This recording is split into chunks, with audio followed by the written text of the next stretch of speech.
Courageux ou dangereux, j'en sais rien.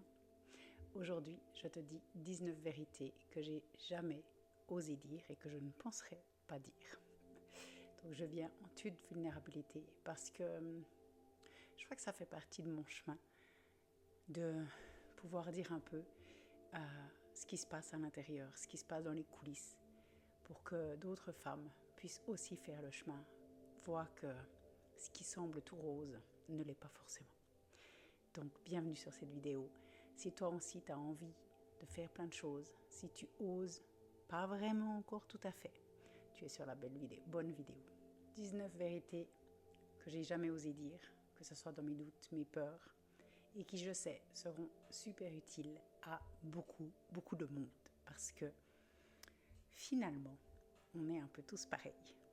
Courageux, dangereux, je ne sais pas. Ce que je sais, c'est que ça fait longtemps que j'avais envie de prendre la parole sur ces sujets-là, que j'avais envie d'en parler, de faire une vidéo sur ma chaîne YouTube. J'ai hésité pendant tellement longtemps et là je sens que c'est mûr.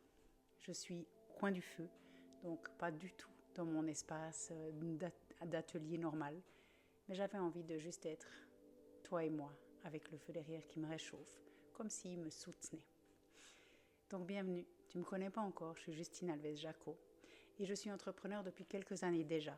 J'ai eu plusieurs entreprises et là, maintenant, j'entame une nouvelle ère depuis quelques mois et j'avais envie de te raconter un peu mon histoire. Alors que je ne suis pas encore une working girl successful, complètement incroyable, qui a fait des millions ou qui a fait des énormes chiffres d'affaires, etc. Et pourtant, je suis déjà une extraordinaire femme. Je suis déjà une leader incroyable et j'ai accompli plein de choses que j'avais envie de te partager. Parce que finalement, à force de mettre la barre si haute, on oublie qu'on part tous d'un certain niveau, qu'on part tous avec ce qu'on a et qu'on avance et que les victoires, les célébrations, elles valent toute la peine. Si toi aussi, tu as des rêves, tu ne les as pas forcément encore accomplis, t'hésites, tu n'oses pas, tu es sur la bonne vidéo. Le premier point que j'avais envie de dire, c'est déjà cette envie que j'avais de partager. Ça fait très longtemps que j'ai envie, je te l'ai dit déjà, de partager. Et ce premier point, c'est cette envie de dire et cette retenue. Comme si, pour pouvoir dire, il fallait avoir réussi. Et selon plein de critères, pour beaucoup, je n'ai pas encore réussi. Et pourtant, je viens quand même à nu me livrer, exposer ce qui était difficile pour moi, tous mes doutes, tous mes peurs, pour pouvoir aussi inspirer ceux qui ont besoin. Donc évidemment, j'ai ma petite liste parce que dans mes 19, sinon je vais partir dans tous les sens et le but, c'est de ne pas faire trop long. Point numéro 2, une des premières choses que moi j'ai eu à travailler, c'est de plaire à tout le monde. Et là, je suis sûre que tu te retrouves. J'ai, comme disent mes clientes, dernièrement encore, une de mes clientes vendredi soir qui me disait « J'ai le syndrome de la bonne petite fille ».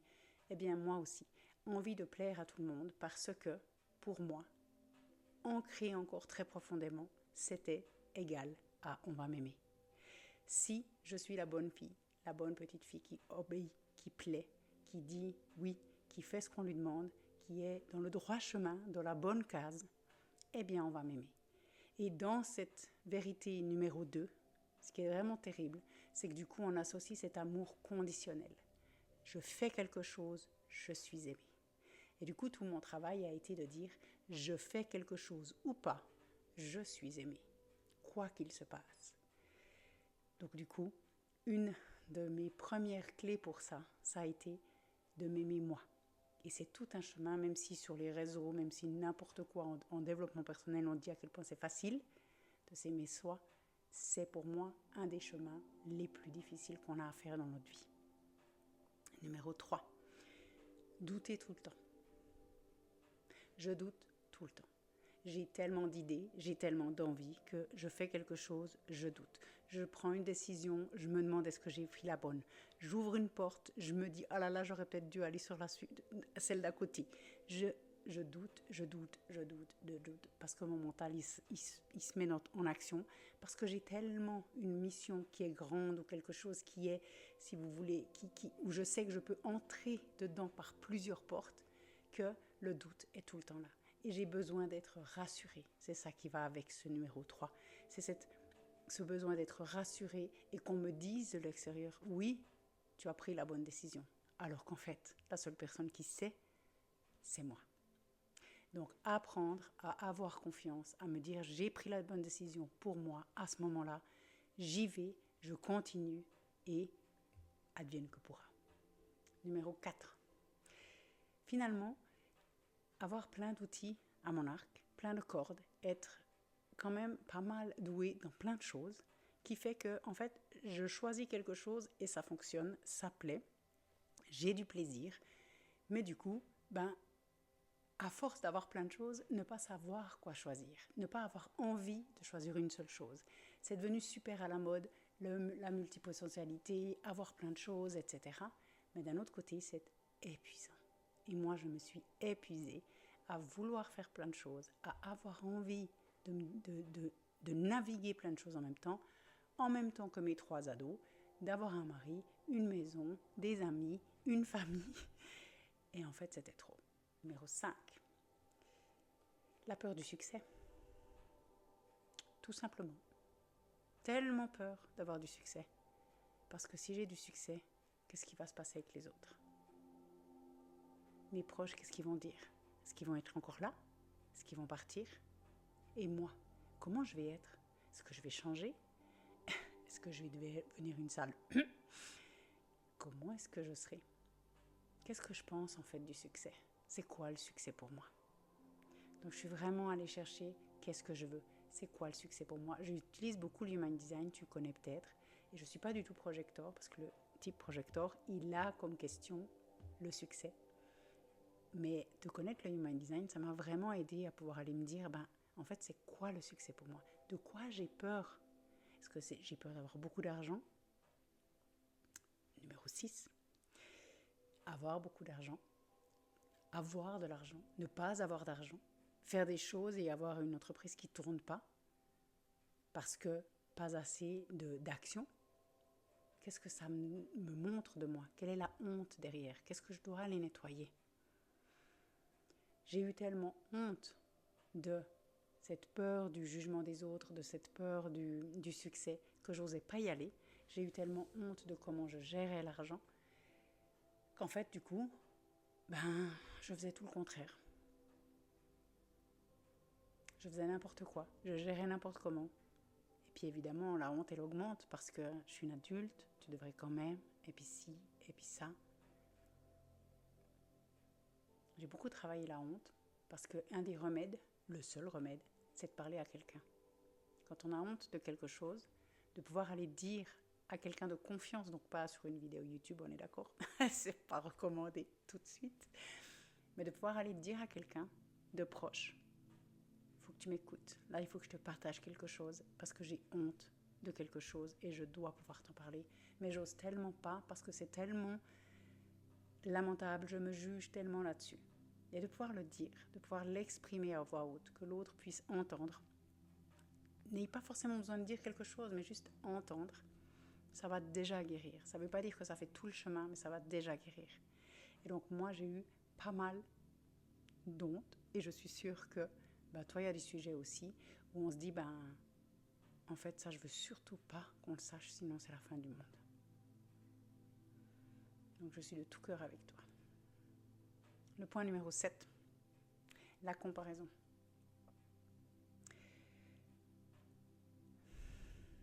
Purée, qu'est-ce qu'on l'entend, hein? Faut pas se comparer. Faut pas se comparer, on est tous très différents. Mais on est d'accord qu'au fond de nous, on est tous des enfants qui sont morts de trouille. On a la petite Justine, la petite Aurélie, la petite Amélie, le petit Gérard, je sais pas qui c'est, comment tu t'appelles quand tu regardes ça, qui a peur, qui a envie d'être aimé et qui voit que l'autre il y arrive, puis qu'il a envie aussi de réussir, puis de faire. Donc la comparaison pour moi, c'était et c'est encore un de mes pièges principaux. C'est celui dans lequel je vais tomber. Et pour ça, les réseaux sociaux, ça a été une catastrophe. Tu penses bien. Donc j'ai bloqué plein de monde. J'ai bloqué plein de monde et je ne suis pas allée sur les réseaux.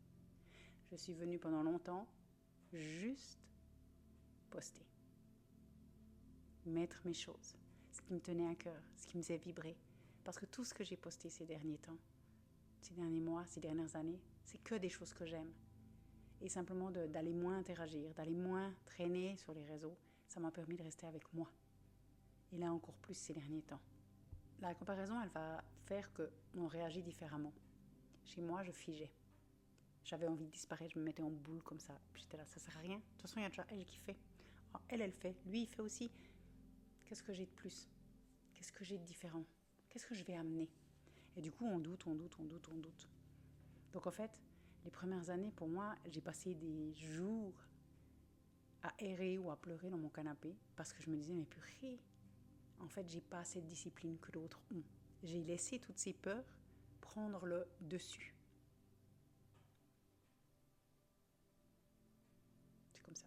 Point numéro 8. Ça a été vraiment les réseaux sociaux. Pour moi, ça a été de dire, en très résumé, c'est la faute des réseaux sociaux, j'en peux plus, je ne les aime pas. Alors que pas du tout. J'adore les réseaux sociaux. J'ai fait des rencontres incroyables. Je travaille avec des femmes grâce aux réseaux sociaux qui sont extraordinaires, que j'aurais pas connues du tout si je ne les avais pas. Je suis en lien avec des gens qui sont absolument incroyables, même de ma ville, avec qui on va échanger sur les réseaux sociaux. Donc, ce point numéro 8, pour moi, il est aussi super important parce que c'est comme une excuse que je me suis donnée. Et pour beaucoup, on va se donner cette excuse. Les réseaux sociaux, c'est mal. Mais en fait, on choisit. Tu peux choisir ce que tu vois dessus. Et si tu n'aimes pas ce que tu vois, tu peux bloquer. Et du coup, tu choisis ce que tu veux voir sur ton feed. C'est comme tu choisis qui t'invite à la maison.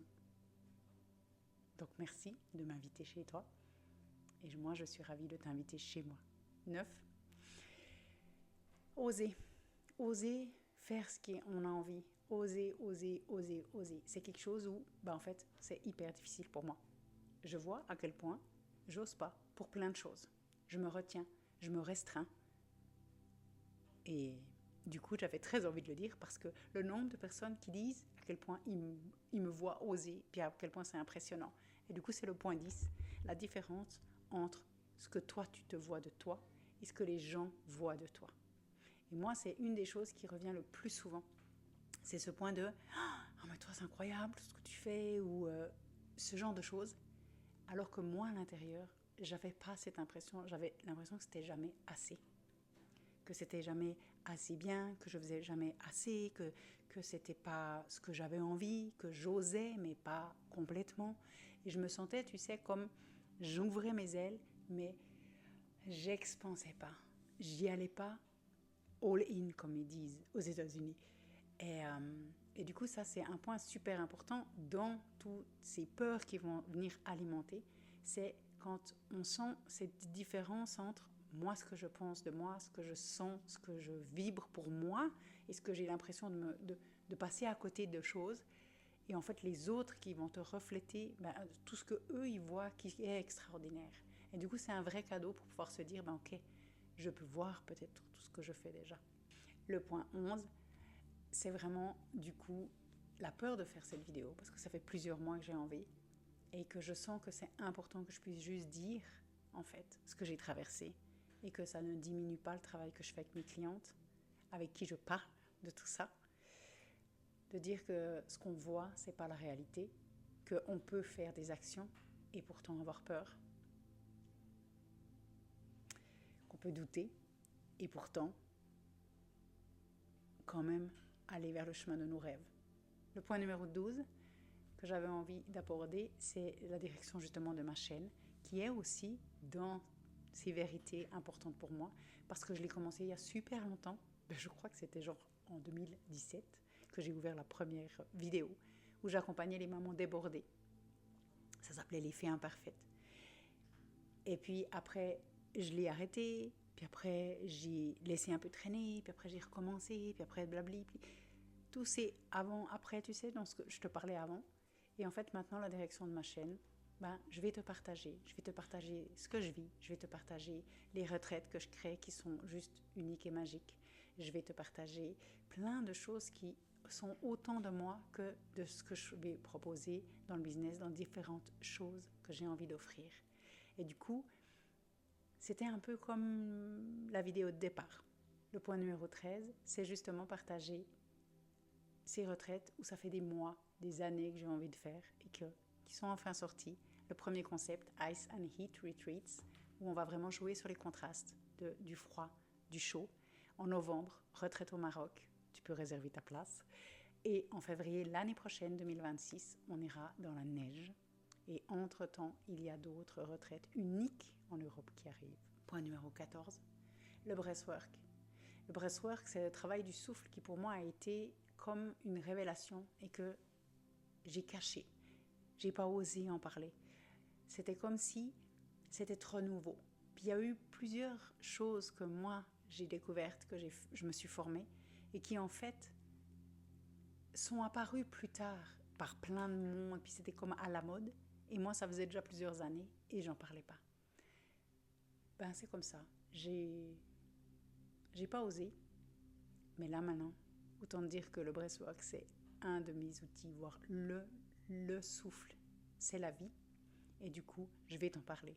Et tu vas voir des offres, tu vas voir des propositions, tu vas voir des vidéos où je t'invite en voyage dans les breathworks sur cette chaîne. Donc, abonne-toi si ce n'est pas le cas encore. Numéro 15, en même temps que le breathwork et le souffle, je travaille avec les huiles essentielles. Et je rejoins doTERRA il y a une année. J'avais envie, comme grand rêve, d'amener une communauté de femmes dans mon équipe doTERRA, donc qui sont des huiles essentielles pures, qui sont des huiles essentielles extraordinaires qu'on peut utiliser autant pour tout ce qui est émotionnel, que ce qui est bobo, que ce qui est pour la famille. Enfin, moi, je les utilise avec toute la famille et elles sont extraordinaires. Et quand je suis entrée l'année passée, j'étais hyper motivée, mais ravie. Je trouvais que c'était incroyable. Je rêvais d'avoir une équipe avec qui je pouvais co-construire des femmes qui voulaient changer de job, qui voulaient changer de vie, qui voulaient elles aussi peut-être travailler à la maison, etc. Et c'est comme si tout d'un coup, là aussi je n'ose pas oser. Pas oser dire, pas oser partager. C'est fini ça. doTERRA, tu vas en entendre parler parce que ces huiles, elles sont extraordinaires. Si tu veux rejoindre mon équipe pour devenir comme leader et avoir une entreprise à ton nom, même à côté de ton job, écris-moi. Numéro 16, cette ambition dont j'avais honte, cette ambition que je voulais cacher, de vouloir vivre ma vie autrement, d'être inspirée par plein de personnes qui osent, qui le font, puis moi le faire moitié. Point numéro 17. Ma mission qui est d'amener les femmes à vivre des expériences, à expérimenter leur corps, leur sensualité, à expérimenter qui elles sont, simplement. Et cette mission que je trouvais trop simple, les amener à rêver, à oser. Puis j'ai plein d'histoires à te raconter là-dessus parce que c'est extraordinaire. Et du coup, ma mission, elle est extraordinaire. Et je suis ravie de pouvoir te la partager, enfin. Numéro 18. La vie, elle est trop courte. J'ai déjà 44 ans. Si j'en profite pas maintenant, si je fais pas maintenant les actions que je veux faire pour faire mes rêves, dont je viens d'en parler, si je laisse toutes mes hontes et mes doutes, mes peurs gagner, la seule perdante, c'est moi. Donc cette vidéo, elle est là aussi pour moi, pour que je m'en rappelle le jour où, le 20 janvier 2025, 2020, c'est joli, j'ai osé. J'ai osé dire le fond de mon cœur et te dire que toi aussi, tu peux oser. Et le point 19, bienvenue chez moi. Et ça, c'était dur à dire. Bienvenue chez moi, tu verras, c'est magique. C'est un espace incroyable que je tiens pour toi, pour moi. Je suis là avec toi, dans ton chemin vers tes rêves. Viens, on ose. Je te souhaite une belle journée. Merci pour tous les commentaires, le soutien que tu vas avoir. Si tu as des questions, n'hésite pas. Je suis ravie d'être là avec toi et je me réjouis de la suite. Ciao.